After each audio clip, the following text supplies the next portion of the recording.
और जिस देव के दरबार में आप बैठे हैं, इस देव में ऐसी क्या खास बात है कि दुनिया में जिस दरबार में कुछ नहीं होता वो सारे काम इस दरबार में होते हैं। क्यों कहा जाता है इसे हारे का सहारा? सिर्फ एक कारण कि बाबा लिखने वाले ने लिख डाला, मिटा न कोई पाया। लिखने वाले ने लिख डाला, मिटा न कोई पाया। बिगड़ी बनाने वाले बाबा तेरी शरण में आया। ओ बिगड़ी बनाने तेरी। एक कहावत है कि वक्त से पहले और किस्मत से ज्यादा इंसान को कभी कुछ नहीं मिलता, लेकिन इस धरती पर ये एक दरबार देखा जहां हमेशा इंसान को वक्त से पहले और औकात से ज्यादा लेते हुए देखा है। ये युग न राम का है और ना ये युग कृष्ण का है, ये युग है दोनों के भक्तों का।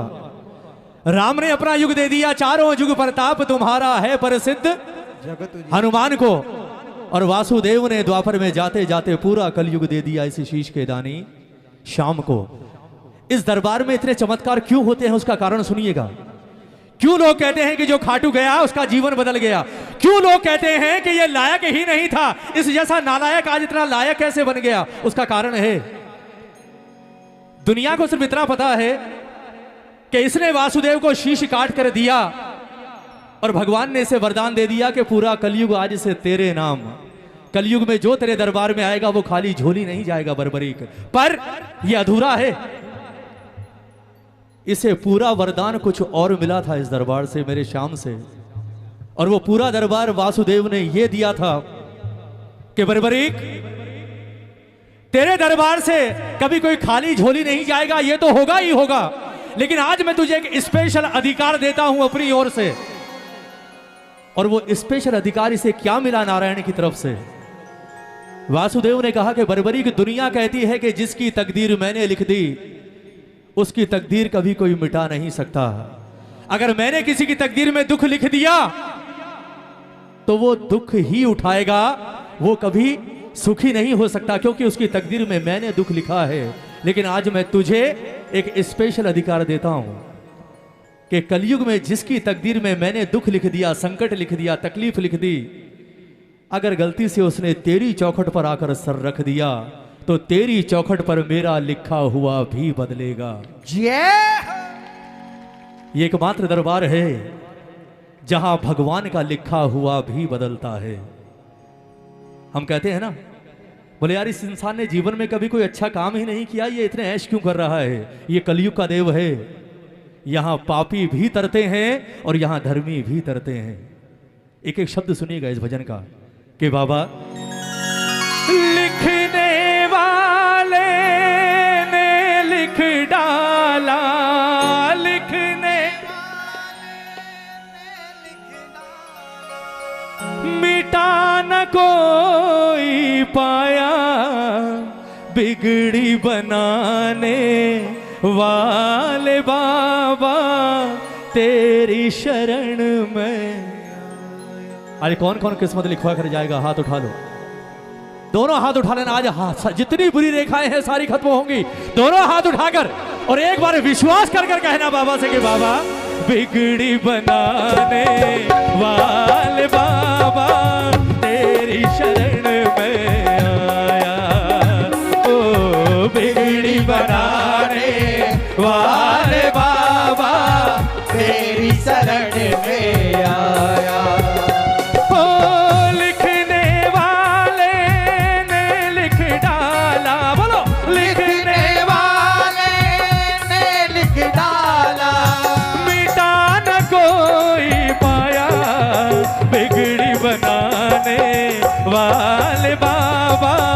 तेरी शरण में आया।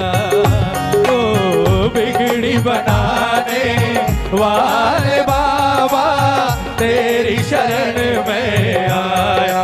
आज जो बनवाने आया है हाथ उठा लो भाई, ये ताली बजाकर 1 2 3 4।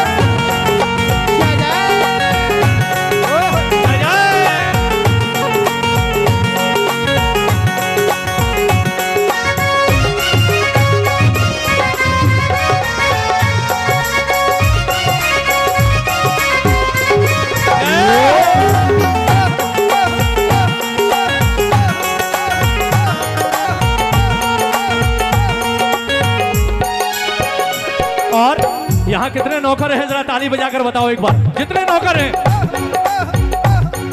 क्या कहोगे? राजाओं के राजा हो तुम, राजा हो तुम, हो भीख मांगने वाले हैं हम, भीख मांगने वाले हैं। हो राजाओं के राजा हो तुम, राजा हो तुम, भीख मांगने वाले हैं हम, भीख मांगने वाले हैं हम। देने वाला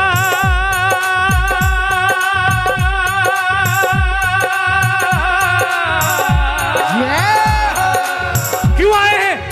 देने वाला ये ना सोचे, देने वाला ये ना सोचे, हो देने वाला ये ना सोचे, देने वाला ये ना सोचे, मांगने कौन है आया, बिगड़ी बनाने वाले बाबा तेरी शरण में आया। ओ बिगड़ी बनाने वाले बाबा तेरी शरण में आया। किस किस को मिला है दरबार से हाथ उठाओ, किस किस को मिला? दोनों हाथ उठाओ। अरे